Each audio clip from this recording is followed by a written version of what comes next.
ننګرهار کې امنیتي ځواکونه وروسته له هغه چې د پاکستان پر امنیتي پوستو یې بریالي انتقامي عملیات ترسره کړل، بهسود ولسوالۍ ګردي کڅ سیمه کې هغې کورنۍ ته د مبارکۍ لپاره ورغله چې څو ورځې وړاندې د کورنۍ 18 غړي د پاکستاني پوځي رژیم په هوایي برید کې شهیدان شوي وو.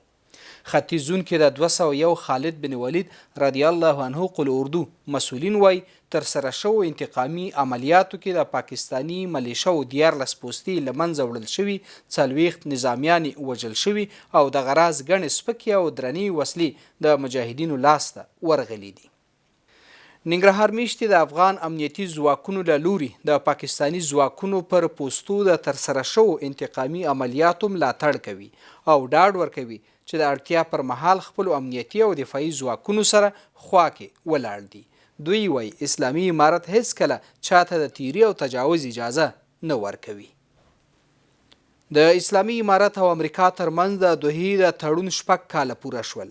ننګرهار کې مسؤلین او ولسونه دغه تړون د هیواد په تاریخ کې یو له ارزښتناکو تړونونو بولي چې له مخې په افغانستان کې جګړه ختمه او د امریکا په مشرۍ د ناټو 10 کلن اشغال پای ته ورسید.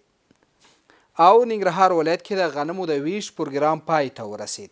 ننګرهار ولایت کې د امیر المؤمنین حفظه الله د ځانګړي شفقت له مخې 1200 راستنو شوو کورنیو ته د غنمو او نغدي مرستو پروګرام پای ته ورسید چې هرې کورنۍ ته 250 کیلوګرامه غنم او 15000 افغانۍ ورکړل شوې.